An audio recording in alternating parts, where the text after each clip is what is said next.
नमस्कार दोस्तों, आपके अपने YouTube चैनल पर स्वागत है। आप देख रहे हैं मिस्टर साहब टाइम और मैं हूं मिस्टर साहब। चलिए आज देखते हैं 10th के VVI क्वेश्चन। जो इसमें से आपका हिंदी का जो बुक है उसमें से गद्यांश है, उसमें से आपका 10 नंबर का क्वेश्चन आता है। तो इसमें चलिए देखते हैं। पहले तो लेखक और लेखिका का नाम आता है। 10 नंबर का ये क्वेश्चन आता है। चलिए देखते हैं। श्रम विभाजन और जाति प्रथा, श्रम विभाजन और जाति प्रथा ये किसने लिखा? तो श्रम विभाजन और जाति प्रथा किसने लिखा? भीमराव अम्बेडकर। चलिए इसको इस तरह से याद कीजिएगा कि श्रम विभाजन जाति प्रथा किसने लिखा था? भीमराव अम्बेडकर ने लिखा। कैसे? तो भीमराव अम्बेडकर नीच जाति के थे, इसलिए वो ज़्यादा श्रम करते थे। वो नीच जाति के थे, तो यहाँ जाति भी है देखिए, और ज़्यादा श्रम करते थे। तो नीच जाति के कौन थे तब? भीमराव अम्बेडकर। इसीलिए वो श्रम विभाजन जाति प्रथा के लेखक हैं। ठीक है। दूसरा है 20 के दांत। ये 20 के दांत बहुत इंटरेस्टिंग चैप्टर है। ये बहुत बढ़िया कहानी है जो खोखा पर आधारित है। और इसका लेखक कौन है? नलिन विलोचन शर्मा। जो शर्मा जी हैं, जो ये 20 के दांत के लेखक हैं, कौन भी हैं? तो नलिन विलोचन शर्मा जी हैं। ठीक है। तीसरा देखिएगा, भारत से हम क्या सीखें। ये भाषण है एक तरह का, मतलब जो नेता लोग भाषण देते हैं ना, उसी तरह से है। भारत से हम क्या सीखे ये पूछते हैं, भाषण में बताते हैं कि हम भारत से क्या सीखे। कौन बताते हैं? इनका नाम है मैक्स मूलर। क्या नाम है इनका? मैक्स मूलर, जो बताते हैं कि भारत से हमने क्या सीखा। ठीक है। चौथा है नाखून क्यों बढ़ते हैं। ललित निबंधन है, ये एक निबंध है। ठीक है। ये एक तरह का यह निबंध है कि नाखून क्यों बढ़ते हैं, हमारे हाथ का जो नाखून है ये क्यों बढ़ते हैं। ये कौन लिखे हैं? हजारी प्रसाद द्विवेदी। हजारी प्रसाद द्विवेदी ने कहा निबंधन लिखा है कि नाखून क्यों बढ़ते हैं। किसने लिखा है? हजारी प्रसाद द्विवेदी। में मेरे साथ आप लोग बोलते चले कि आप लोग का रिहर्सल हो जाएगा, आप लोग को यहीं पे याद हो जाएगा एकदम। एक बार आप साथ साथ चले मेरे। ठीक है। 10 नंबर का क्वेश्चन है, ये नाखून क्यों बढ़ते हैं? तो हजारी प्रसाद द्विवेदी ने लिखा। ठीक है। फिर नागरी लिपि, ये भी निबंधन है। ठीक है। ये भी निबंध है। नागरी लिपि कौन निबंध है? तो किसने लिखा? गुणाकर मूल्य। नागरी लिपि किसने लिखा? तो गुणाकर मूल्य। नागरी लिपि किसने लिखा? तो गुणाकर मूल्य ने लिखा। ठीक है। बहादुर, ये एक कहानी है। बहादुर है एक कहानी, ये लिखे हैं अमरकांत जी ने। इसको अमरकांत जी ने लिखे हैं। बहादुर ये कहानी है, इसको लिखे अमरकांत जी ने। ठीक है। परंपरा का मूल्यांकन, ये एक निबंध है। ये एक आपका निबंध हो गया। इसको लिखे हैं रामविलास शर्मा जी। इसको कौन लिखे हैं? रामविलास शर्मा जी। एक और शर्मा जी हैं जो 20 के दांत लिखे थे, उनका पूरा नाम था नलिन विलोचन शर्मा। और ये के दूसरा शर्मा जी है जिनका नाम है रामविलास शर्मा। रामविलास शर्मा जी ने लिखा है परंपरा का मूल्यांकन। क्या लिखा है? परंपरा का मूल्यांकन। चौथा 8वां देखिए, जीत जीत मैं निरखत हूँ साक्षात्कार।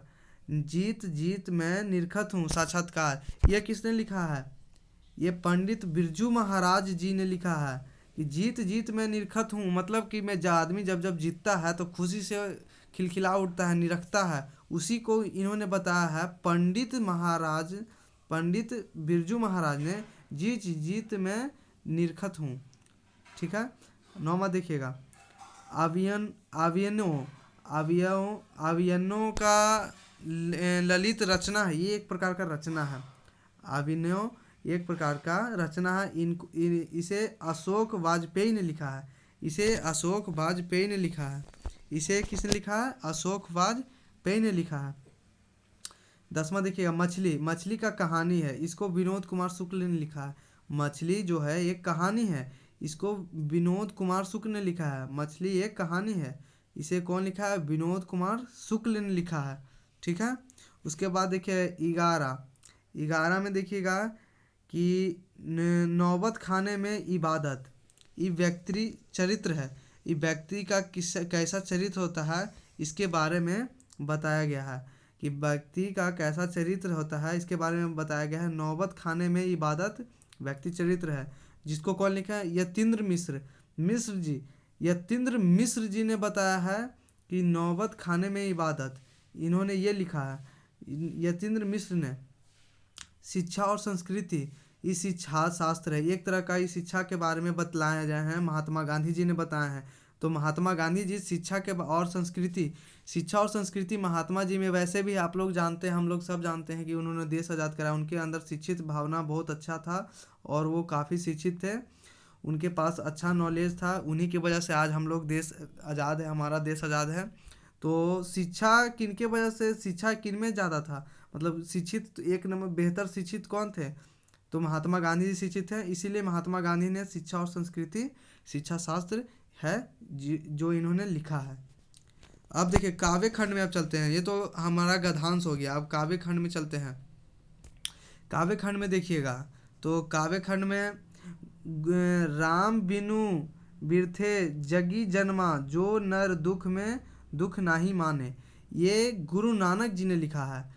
राम बिनु बिरथे जगी जन्मा, जो नर दुख में दुख नाही माने, इनका ये जो है आप पढ़िएगा तो ये बहुत अच्छा इसका अर्थ निकलता है। ठीक है, आप पढ़े होंगे तो आप जानते होंगे। राम बिनु बिरथे जगी जन्मा, जो नर दुख में दुख नहीं माने, जिसको पास दुख भी होता है वो दुख नहीं मानता है, मतलब जिसके पास जब तक वो दुख नहीं आता है वो दूसरे के दुख को नहीं समझ पाता है। इसी के बारे में गुरु नानक जी ने बताया है, आप पढ़े होंगे तो जानते होंगे, ये आपका गुरु नानक जी ने लिखा है। ठीक है, अब देखिएगा, प्रेम आईनी श्री राधिका, करील के कुंजन ऊपर वारों, ये रस खान, ये खान जी ने लिखा है। देखिए तो खान जी ने लिखा क्या है, प्रेम आईनी श्री राधिका, करील के कुंजन ऊपर वारों। ठीक है, ये चीज़ जो है रस खान जी ने लिखा है। ये चीज़ किसने लिखा है, रस खान जी ने लिखा है। अब देखिएगा, अति सुधो स्नेह को मार्ग है, अति सुधो स्नेह को मार्ग है, मोह अंशुवाहिनी ले बरसो, ये लिखा है घनानंद जी ने लिखा है। अति सुधो स्नेह को मार्ग है, मोह अंशुवाहिनी ले बरसो, ये किसने लिखा है, तो घनानंद जी ने लिखा है। किसने लिखा है, घनानंद जी ने लिखा है। स्वदेशी, अपने देश के बारे में बताया है, जो स्वदेशी वस्तुएं हैं, स्वदेशी का मतलब अपने देश के जो भी वस्तु हो या जो भी अपना देश का है उसी को हम स्वदेशी कहते हैं। ये कौन लिखा है, प्रेमघन ने बताया है। ये किसने बताया है, प्रेमघन ने बताया है। इसमें इस काव्य खंड में बताया है प्रेमघन ने स्वदेशी के बारे में। भारत माता, भारत माता हमारी है सुमित्रा नंदन पंत।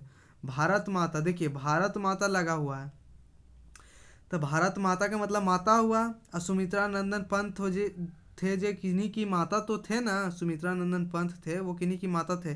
तो इससे आप याद कर सकते हैं कि भारत माता, तब माता कौन थे, तो सुमित्रा नंदन पंत थे, किसी के माता थे, तो उन्हीं ने, सुमित्रा नंदन पंत ने क्या लिखा है, भारत माता। और देखिए छठा में देखिएगा कि जनतंत्र का जन्म कैसे हुआ, ये रामधारी सिंह दिनकर जी ने बताया है। दिनकर जी ने बताया है कि जनतंत्र का जन्म कैसे हुआ था, क्या क्या हुआ था, ये जन्म और जनतंत्र के बारे में रामधारी सिंह दिनकर जी ने बताया है। अब देखिएगा हिरोशिमा, ये एक काव्य खंड भी है। तो काव्य खंड तो शुरू में है तो आपको लगेगा कि मैं बार बार काव्य खंड क्यों कह रहा हूँ, लेकिन ये काव्य खंड में है। ये सही वात्स्याय अज्ञेय इनका नाम है, ये पूरा नाम है, का नाम थोड़ा टेढ़ा है, इसको थोड़ा सा ज़्यादा दिमाग में रखिएगा। हो सकता है ये VVI में आपका आ सकता है, इस बार पूछने का इसमें चांस आपको ज़्यादा है। ये आपका ये वाला 7 वाला का है कि थोड़ा सा इस बार चांस इसका बनता है कि पूछेगा आपको। ठीक है, तो इसको ध्यान में रखिएगा। सही वात्स्यन अज्ञेय हिरोशिमा। चलिए अब देखते हैं आपको 9वां, एक वृक्ष की हत्या जो है ये कुंवर नारायण जी ने बताया है। नारायण आपने सुना होगा नाम, तो नारायण जी है जो किसी का हत्या नहीं करना चाहते हैं। तो वृक्ष का जो हत्या होता है, वृक्ष जो कट रहा है हमेशा, जो नारायण जी, कुंवर नारायण जी इसके बारे में सारा बात बताते हैं कि क्या है नहीं है। जो आप पढ़े होंगे तो आपको पता होगा, नहीं पढ़े हैं तो वो भी आगे चल के मैं पढ़ाऊँगा। अभी फ़िलहाल ये आप देख लीजिए। हमारी नींद है, ये वीरेन डंगवाल ने लिखा है काव्य खंड हमारी नींद, जो हमारी नींद है वो कैसे है न है, मतलब जो वीरेन डंगवाल ने इसके बारे में लिखा है, बताया है। ठीक है। अब देखिए 10वां, अक्षर ज्ञान। अक्षर का ज्ञान ये अनामिका जी ने बताया है। अक्षर का ज्ञान कैसे आदमी को होना चाहिए होता है, ये किसने बताया है? अनामिका जी ने बताया है। अक्षर ज्ञान किसने बताया है? अनामिका जी ने बताया है। लौट कर आऊँगा फिर, जो लौट कर आऊँगा फिर, ये बताया है जीवनानंदन दास।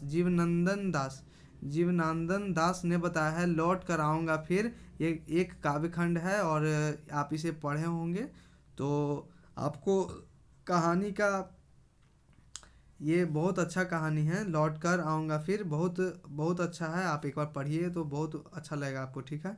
मेरे बिना तुम प्रभु, मेरे बिना तुम प्रभु, ई रेनर मारिया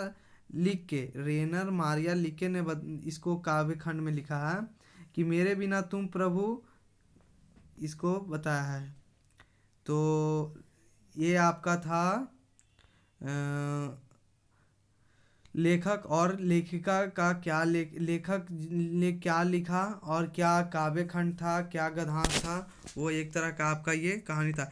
इसमें बच्चों 10 नंबर का क्वेश्चन एकदम आप 100% आपको आएगा।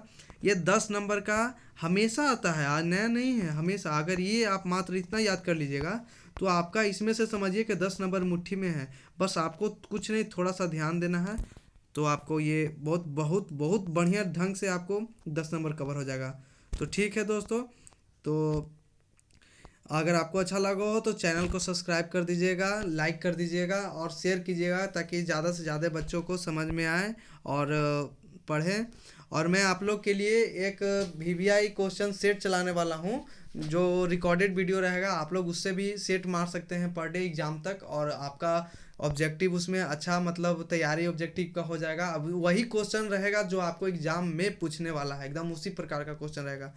तो चलिए ठीक है, इसी के साथ मैं रखता हूँ। और चैनल को सब्सक्राइब जरूर कर दें कि ताकि जुड़ा रहें, बेल आइकन को ऑन कर दें कि जब भी आप नया वीडियो डालें तो आपको सबसे पहले नोटिफिकेशन जाए, कि आप सबसे पहले वीडियो देख सकें। चलिए ठीक है।